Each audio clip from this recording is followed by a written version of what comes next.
آپ کیونکہ گزشتہ عرصے لاہور میں درس و تدریس کے معاملات کو سنبھال رہے تھے، وہاں آپ کی جاب تھی، تو یہاں ایک نئی برانچ ابھی لانچ ہوئی ہے کڈس کالج کی، انہوں نے فرینچائز یہاں اوپن کی ہے، تو ماشاءاللہ ابھی 1-2 ماہ میں انہوں نے 500 ایڈمیشن بھی کر لی اور کلاسز سٹارٹ ہیں۔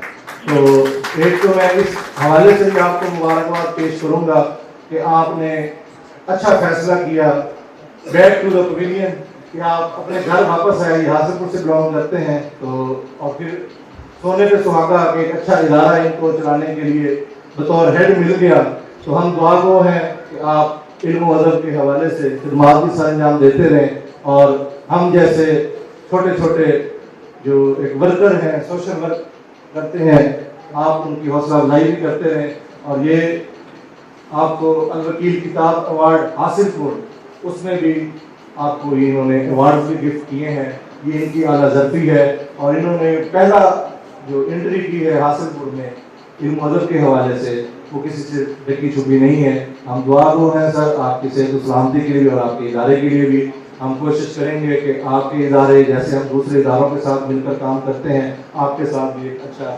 ورکنگ ریلیشن ہو۔ تو میں دعوت خطاب دوں گا جناب سہیل مختار ہاشمی صاحب، پرنسپل کڈس کالج حاصل پور کیمپس کے آئے اور آپ سے ادارے کے آپ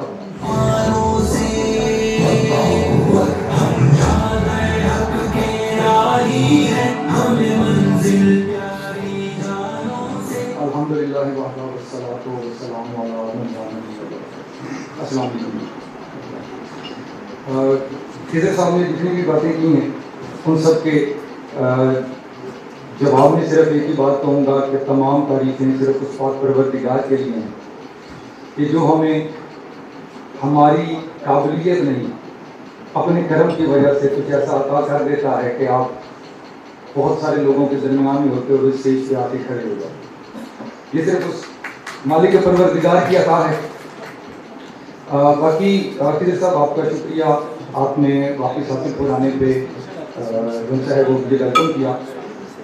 اب سب لوگ ادب سے ریلیٹڈ ہیں، ادیب ہیں، شعراء ہیں، میں ان کے مقابلے میں کچھ بھی نہیں ہوں، میں صرف ایک مینجمنٹ کا آدمی ہوں، تو آپ کی طرح خوبصورت اور پیاری گفتگو کا سحر کاری نہیں کر سکتا، لیکن جو بھی آپ کے آنر کے لیے، آپ کی عزت کے لیے یہاں پہ اپنی موجودگی کے باعث جو ٹوٹے ٹوٹے الفاظ میں آپ کا شکریہ ادا کر سکوں سے قبول کیجیے گا۔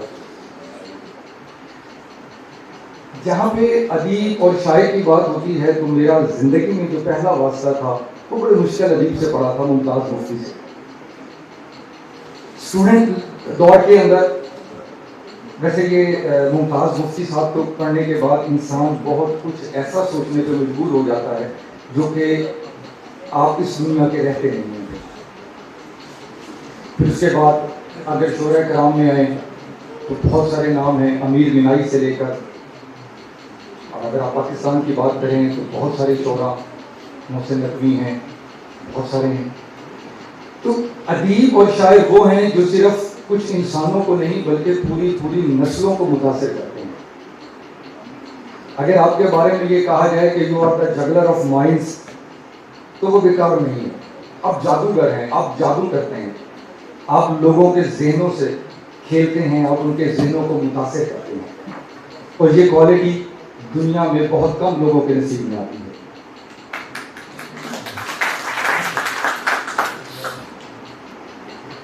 کوئی لمبی چوڑی باتیں نہیں، صرف 2 منٹ اور لوں گا آپ سے صرف ایک ریکویسٹ کرنی تھی، اور وہ ریکویسٹ یہ ہے، انفارچونیٹلی پچھلے کچھ عرصے سے ہمارے ٹوٹل سسٹمز کے اندر، جب میں بچپن میں تھا میرے اساتذہ کرام مجھے پڑھایا کرتے تھے، they never used the single word of education، تعلیم کبھی بھی نہیں سنا تھا، جب بھی سنا تھا تعلیم و تربیت سنا تھا۔ پھر کمرشلائز بھی ہوئی، میٹیریلائز بھی ہوئے، اس کے بعد اب صرف کیا رہ گئی؟ تعلیم۔ تربیت کا فقدان ہے، تربیت کا ٹائم نہ پیرنٹس کے پاس ہے، وہ کمائیں گے یا تربیت کریں گے؟ تربیت کا ٹائم انفارچونیٹلی ایجوکیشن سسٹم کے اندر بھی نہیں ہے، وہ پڑھائیں گے یا تربیت کریں گے؟ ایک ریس ہے، ایک دوڑ لگا دی ہوئی ہے، بچوں کو روبوٹ بنا دیا ہوا ہے۔ تو بات تو کل تربیت کے بارے میں ہوگی. اگر ہمارا بچہ کل کو کوئی بدتمیزی کرتا ہے یا بڑا ہو کے کوئی بھی ایسی حرکت کرتا ہے, لوگوں نے یہ نہیں کہنا کہ کس کا شاگرد ہے, لوگوں نے یہ کہنا ہے کس کا بیٹا ہے. تو ہمیں بحیثیت انسان, بحیثیت باپ اپنی اولاد کی تربیت کرنی ہوگی. اگر ہم ابھی بھی یہ سوچتے رہیں کہ نہیں ابھی تو وقت زوال ہے, ابھی ہم کچھ کریں گے تو ہوگا نہیں, مسلمان ہر طرف پھنسے ہوئے ہیں, میرے بھائی وقت زوال تو وہ بھی تھا جب ابراہیم علیہ السلام نے حضرت اسماعیل کو ذبح کیا تھا. ہمارے بھی اس سے بڑا وقت زوال تو نہیں ہے. وقت زوال تو وہ بھی تھا جب حضرت بلال تپتی ریت پہ آہت آہت پکارتے رہے. وقت زوال تو وہ بھی تھا جب حسین ابن علی کا سر نیزے پر بلند کیا گیا تھا. لیکن وہ وقت زوال رہا نہیں, کیونکہ انہوں نے اپنی آنے والی نسلوں کی تربیت کی ہے. انہوں نے ان کو تربیت کے بغیر نہیں رکھا. سو میری آپ لوگوں سے یہ ریکویسٹ ہے, بینگ ایجوکیشنسٹ, وہ ایک شعر ہے کہ شکوہ ظلمتی شب سے تو کہیں بہتر تھا اپنے حصے کی شمع کو جلاتے جاتے. تو میں اپنے حصے کی شمع جلا چکا ہوں, اور وہ اس طریقے سے کہ جس ادارے میں میں ہوں وہاں پہ میرا weekly 3 lectures communication skills, soft skills اور رسپیکٹ کے کلچر پہ ہوتے ہیں. میں اپنے حصے کی شمع جلا چکا ہوں حاصل پور کے اندر.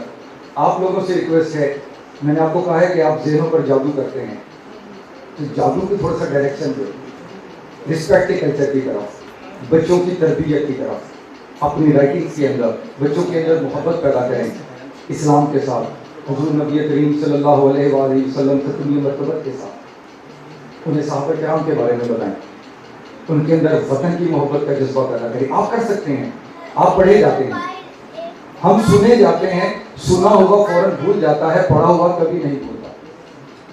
لوگ آپ کو پڑھتے ہیں,